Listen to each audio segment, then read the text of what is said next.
Salut à tous, aujourd'hui on va s'occuper de 2-3 choses sur le proto de la Made for L Racing Team. Ça va pas être une grosse vidéo comme vous avez eu l'habitude d'en voir sur la série du proto jusqu'à présent, mais il y a quand même 2-3 choses à faire qui sont plutôt sympas.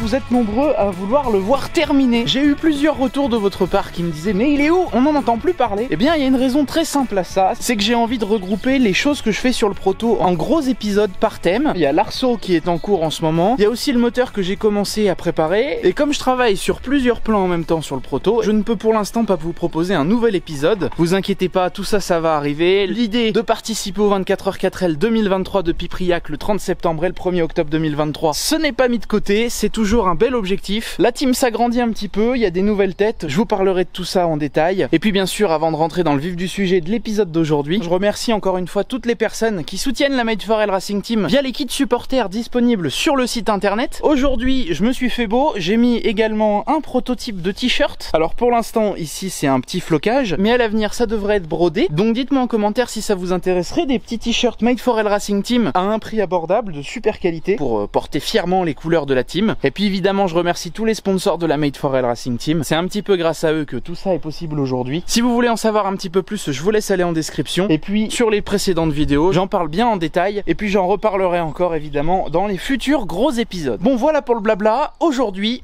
on a des choses à faire quand même. Je peux pas avancer sur le moteur, j'ai pas toutes les pièces qu'il me faut actuellement. Je peux pas non plus avancer sur la 4L ou sur l'arceau parce que pour le moment, c'est chez le soudeur. Donc on va s'occuper de l'électricité un petit peu de la 4L. Il y a un gros travail à faire sur le faisceau. J'ai envie de le vérifier évidemment, donc on va faire ça aujourd'hui. Et puis aussi, on va modifier un petit peu le compteur de la Renault 4L. L'idée avec ce projet du proto, c'est de garder une 4L qui ressemble à une 4L et d'adapter des choses tout en restant dans l'esprit 4L ou du moins Renault. Donc pour une course comme les 24h 4L, ce qui va être intéressant, c'est surtout d'avoir un compte tour. Et sur une 4L, évidemment, le compteur, il n'indique que la vitesse. Donc j'ai trouvé sur le bon coin quelque chose d'assez intéressant dans une boîte d'origine. C'est un petit compte tour de R25, il me semble, et du coup on va pouvoir l'adapter à la place du compteur de vitesse dans un compteur de 4L d'origine. Alors le design n'est pas tout à fait le même, c'est pas tout à fait les mêmes générations de Renault, mais bon, je crois que ça fera parfaitement l'affaire. Donc voilà, on va déjà commencer par ça, on va se faire un beau compteur tout propre qu'on pourra remonter ensuite dans le proto.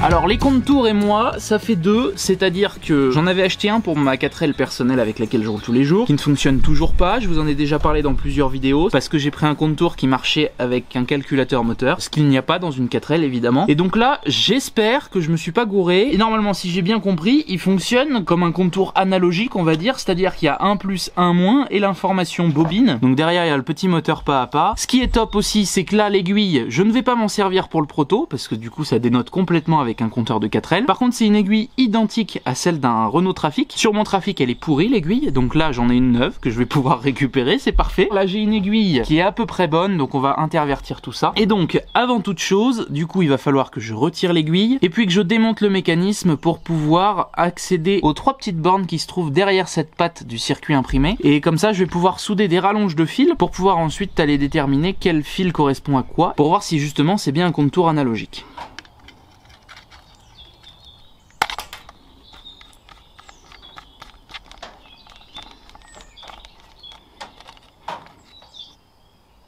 Donc voilà les trois cosses, il va falloir que je soude 3 fils. Je vais essayer de comprendre un petit peu comment ça fonctionne et voir quel fil il faut que je soude où.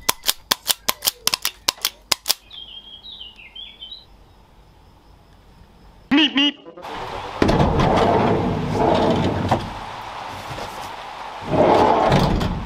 Bon, vous me voyez venir? La malédiction, moi je vous dis. Bon, concrètement, je vous l'ai dit en début de vidéo, j'ai pas vraiment de chance avec les comptes tours. Je galère sur ma 4L perso et pour ne pas changer les choses, et bien là, je galère aussi avec ce compte tour qui s'avère être un compte tour de R11 et donc qui fonctionne avec un allumage électronique Renault d'origine. Pour faire simple, en gros, il fonctionne avec un calculateur et donc pour le monter sur une 4L, ça va être un vrai enfer. Donc, j'ai reçu un autre colis Renault d'origine, un compte tour de R5 TS qui sont dans les compteurs doubles. Chose incroyable, c'est un compteur neuf d'époque et là du coup bah, c'est parfaitement tombé. En plus le diamètre normalement va mieux correspondre et ça va moins déborder comme ça aurait été le cas avec le compteur de la R11. Mais par contre je vous cache pas que c'est pas du tout les mêmes tarifs. Les compteurs de R11 c'est plutôt commun, personne en veut. Par contre les compteurs de R5 TS c'est extrêmement recherché. J'avais justement réussi un jour à en choper un à un prix assez intéressant et un jour je me dis que peut-être je m'en servirai pour l'adapter sur une 4L. Là comme je veux que le contour, je me suis dit que c'était con de massacrer celui-ci qui est plutôt complet et donc eh ben, j'ai trouvé ça. Mais pour rien vous cacher, acheter ça, ça m'a coûté bien plus cher que le compteur double. Mais de toute façon les compteurs doubles on n'en trouve plus, donc c'est réglé. Là au moins on va avoir un vrai contour qui fonctionne avec un allumage standard et donc là avec les 3 bornes qui sont au cul, et ben on va pouvoir récupérer le signal hyper facilement.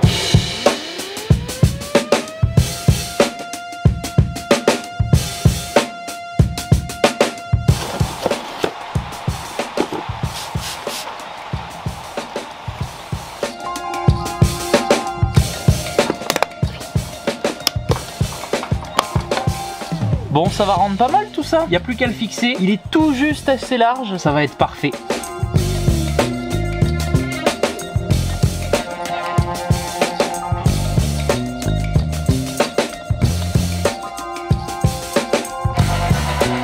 Je suis en train de regarder comment je peux fixer tout le bordel. Malheureusement, le compteur de R5 TS dans un compteur de 4L, il se tient pas tout seul. Au niveau de la hauteur, je pense que si j'arrive à percer correctement au bout des tiges qui viennent prendre les informations, donc le plus, le moins et le signal qui vient de la bobine, j'arriverai avec l'épaisseur qui reste de filetage à le placer au bon niveau.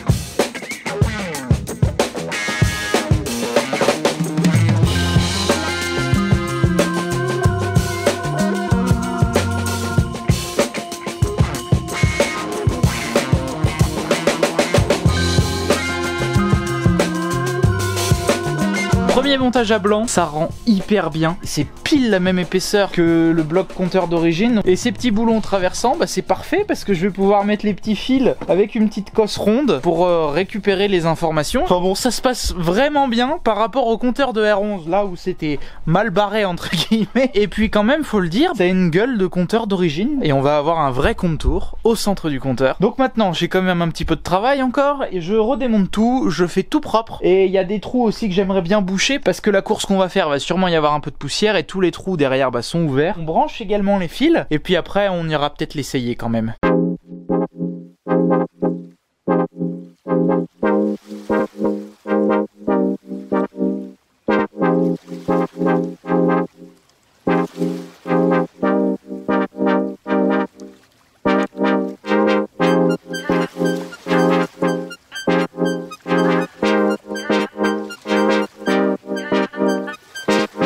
On va faire un petit point sur le compteur de R5 TS que j'ai intégré dans mon bloc compteur de 4L. Je vais pousser un petit coup de gueule quand même parce que là je suis un petit peu à bout. Ça fait une journée que je suis là-dessus. J'ai demandé à plusieurs personnes comment on pouvait brancher ce contour parce qu'en fait je n'arrive pas à le faire fonctionner. Et malheureusement ça ne fonctionnait toujours pas. J'ai même été jusqu'à poster un message sur le groupe Facebook Prépa 4L. Certains m'ont répondu très simplement ce que je pensais, c'est-à-dire que bah, le signal pour récupérer l'information du contour, eh bien, il faut le brancher sur le moins de la bobine, à savoir sur le rupteur. Et je me suis aussi pris quelques insultes très sympathiques sans me faire insulter directement, c'est-à-dire que on m'a très clairement dit que bah, j'étais un peu con parce que je savais pas chercher sur Google et que j'avais juste à taper comment brancher un contour et je trouvais la solution. Évidemment, je sais comment on branche un contour, si je demande c'est parce que ça ne marche pas. Enfin bon bref, ça c'est autre chose, mais ça fait partie d'un problème global, c'est-à-dire que le contour que j'ai acheté soi-disant neuf dans une boîte d'origine Renault, eh bien je pense tout simplement que ce n'est pas du tout un compteur neuf, c'est simplement un compte-tour qui a été remplacé il y a des années sur une bagnole client et que son compte-tour qui ne fonctionnait pas a été remisé dans la boîte. Et donc je me suis tout simplement fait bien arnaquer par le vendeur qui m'a assuré qu'il était carrément neuf. Il me l'a vendu une blinde. Pour rien vous cacher, je voulais pas forcément vous le dire parce que c'est pas quelque chose qui est intéressant, mais là je voulais vraiment quelque chose qui fasse vraiment d'origine, vraiment propre. Ça m'embêtait pas de mettre le prix. J'ai payé 130 € ce compte-tour et le gars, il a pas du tout été aimable ni compréhensif ou quoi que ce soit. Il voulait absolument me le vendre 130 balles et en m'assurant surtout qu'il était parfaitement neuf, bien d'origine, impeccable, enfin voilà. Et en fait, il s'avère qu'il ne fonctionne pas. Donc voilà, pour l'instant, je lui ai fait des messages, je n'ai toujours pas de réponse de sa part. On verra si ça viendra au fur et à mesure de la journée. Mais voilà, c'est un peu chiant parce que bon, les gens qui savent ce qu'ils vendent sur le Bon Coin, il y en a quand même pas mal qui prennent les gens un peu pour des cons, qui pensent que de toute façon, eux ils savent et que les autres ne savent pas. Donc ça commence à être un peu gavant. Donc voilà, c'est mon petit coup de gueule là. Du coup, malheureusement pour le vendeur, j'ai un bloc compteur complet de R5TS qui a priori lui fonctionnait. Et donc j'ai pris mes branchements et j'ai branché mes fils directement et j'ai testé ça sur le trafic, sur la bobine. Et ben là le compte-tour il fonctionne. Bizarre, tiens.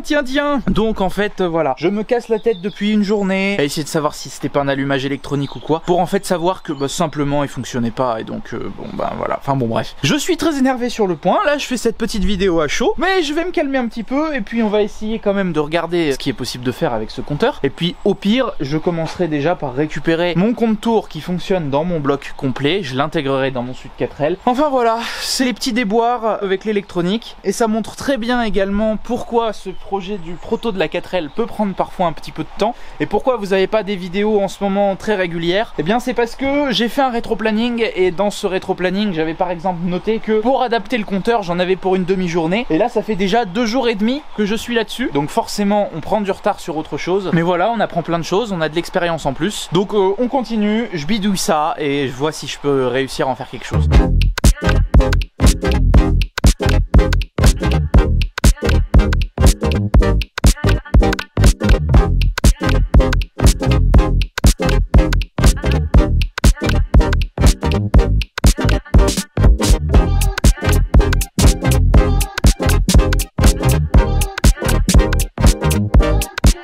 Bon, c'est le test, c'est parti, je le place ici, c'est pile la bonne taille. Alors, ça, c'est le signal, ça, c'est le plus, le moins, tac.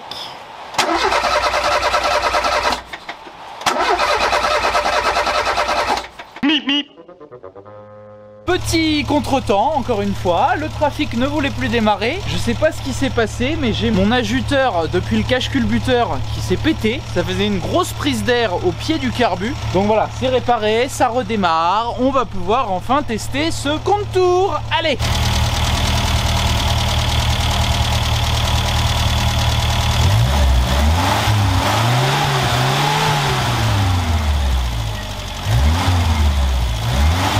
Ça fonctionne! Yes! Trop bien! Wouhou!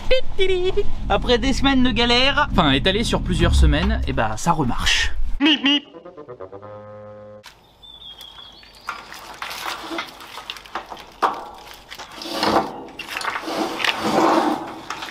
Bon, maintenant que la modification du compteur est faite, on va pouvoir attaquer le faisceau électrique de la 4L. Il y a plein de fils dans tous les sens. C'est pourtant pas un faisceau très compliqué, mais il a été retouché avec des fils assez douteux. Donc je vais regarder ça, le nettoyer. Et puis il y a 2-3 choses quand même à revérifier. Il y a des fils qui sont empaquetés. Je sais pas à quoi ça correspond. J'ai l'impression que ça a été un peu bidouillé. Et puis il y a le Neumann qui a été coupé. Donc il va falloir que je comprenne quel fil va avec quoi. De toute façon, moi je remettrai pas de Neumann, mais ça va permettre de comprendre ce qu'il va falloir rebrancher et comment. Et puis je vais peut-être retirer 2-3 fils parce que je sais qu'il y a 2-3 choses qui ne servent strictement à rien.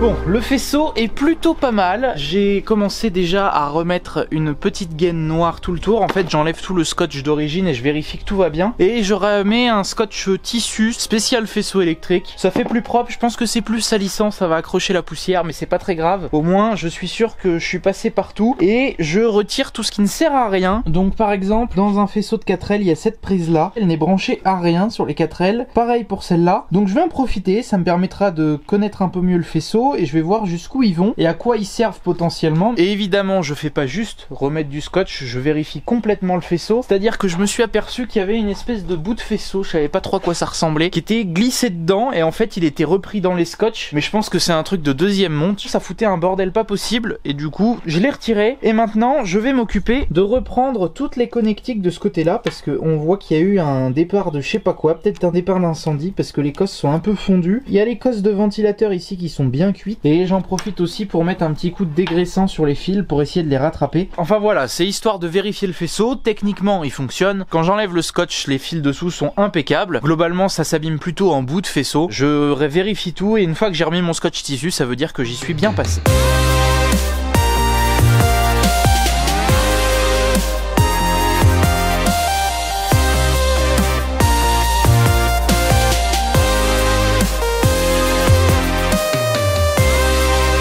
J'ai découvert des trucs de ouf sur les faisceaux de 4L, des choses que je n'avais jamais trouvées auparavant sur des forums ou quoi. J'avais eu beau chercher, voilà, il n'y avait pas vraiment de réponse. Et aujourd'hui, je vais pouvoir vous en donner enfin. Donc, pour tous les passionnés de 4L, sachez que dans une B-moteur de 4L, alors attendez que je retrouve, parce que du coup j'ai coupé quand même quelques fils qui ne me serviront pas. Dans une 4L, vous avez deux prises comme ça, c'est-à-dire que sur une 4L non modifiée, on a la prise bleue ici et la prise rouge juste là, de ce côté. Ce sont donc deux prises qui servent à mettre les répétiteurs de clignotants et du coup en suivant les fils dans le faisceau, ça atterrit directement sur le bouton de warning et c'est parfaitement placé pour mettre une petite rallonge qui irait sur un répétiteur clignotant. Pour la suite, parce qu'il y a aussi d'autres choses, donc toujours côté allumeur, il y a une prise qui ne sert à rien. Elle sort du faisceau juste à côté de la plaque moteur. C'est une prise qui est toute prête pour ajouter du lave-glace à sa 4L et sur le commodo des essuie-glaces, il y a bien un interrupteur pour faire fonctionner une pompe électrique. Là j'ai mon contacteur d'essuie-glace, donc haut bas avec les positions, et quand on le pousse vers l'avant, donc quand on le tire vers soi, c'est vraiment un interrupteur. Je l'ai testé tout à l'heure dans la cosse, donc il y a beaucoup de gens, je pense, qui se cassent la tête à rajouter un bouton. Moi le premier je l'ai fait sur ma 4L. En fait il y a tout qui est pré-câblé, il n'y a plus qu'à mettre deux cosses dans cette prise là, un petit moteur avec un lave-glace et c'est parti. Franchement ça met un peu les boules une fois qu'on le sait. Et dernière petite chose, sur une 4L, il y a sur le bocal de liquide de frein deux cosses également qui sont sur le bouchon. Donc ces deux fils, je m'étais toujours demandé à quoi ils servaient réellement, j'avais pas l'impression que ça fasse quoi que ce soit. Et du coup pour mon proto, je me suis dit je vais les retirer, ça fait des fils en moins à gérer dans le faisceau. Et en fait, toujours pareil, en suivant les fils, je me suis rendu compte que si, ça fonctionnait même très bien, puisque c'est relié directement au voyant de frein à main sur le tableau de bord. Et quand on regarde d'ailleurs sur le tableau de bord, il n'y a pas qu'un seul sigle sur le voyant, il y a le frein de parking, certes, mais il y a aussi un icône attention. Et quand je vous dis que j'ai tilté ça, c'est que depuis quelques centaines de kilomètres que je roulais avec ma 4L, j'avais ce voyant qui s'allumait par intermittence de temps en temps, dans certains virages ou quoi. Et moi je pensais que c'était le frein à main qui avait un faux contact et tout. Et puis récemment j'ai vérifié mes niveaux sur la 4L et je me suis rendu compte que mon bocal de liquide de frein était quasiment vide. Et vraiment on était en dessous de la ligne danger. Et en fait c'est là où j'ai tilté, je me suis dit mais putain, ça marche bien, puisque moi mon voyant il s'allumait, alors pas tout le temps, c'est pas tout à fait très fiable, mais ça veut dire que ça fonctionne. Donc voilà, c'est les seuls fils qui traînent un peu dans la 4L. Il y en a peut-être un ou deux autres sous le tableau de bord, mais c'est pas très grave, je vais pas vraiment gratter, je sais pas à quoi ça peut correspondre et je sais pas exactement quelles prises ne sont pas utiles. Mais voilà, dans la 4L, il y avait quelques fils pour lesquels je me posais des questions, notamment cette cosse à moteur de lave-glace. Et en fait, voilà, il y a plein de choses qui sont préinstallées sur la 4L. Donc, sur mon faisceau de proto, du coup, j'ai pu retirer 2-3 fils. J'ai raccourci quelques fils aussi qui sont un peu embobinés dans le faisceau. faisceau dans tous les sens et en fait il pourrait être largement plus court. Donc c'est ce que j'ai fait. Et donc j'ai retiré du coup le témoin de bocal de frein, mais normalement ça on n'en aura pas besoin. Les freins il y en aura toujours. On fera toujours bien les niveaux et tout. Il y aura juste plus le témoin. C'est pas grave. Et après je vais garder du coup le système de lave-glace. Je vais sûrement le déporter, mais ça va carrément me servir. Et puis pour les rappels de clignotant, ça j'ai viré parce que ça ne me servira jamais. Globalement sur ce genre de faisceau, il n'y a pas moyen de vraiment le réduire. Là, c'est déjà très sommaire, donc bon. Ce que j'ai retiré, c'était même pas vraiment utile. Ça retire 3 pauvres fils, mais au moins visuellement, ce sera plus propre et dans ma tête, c'est carré. Allez, on continue parce que c'est pas fini encore.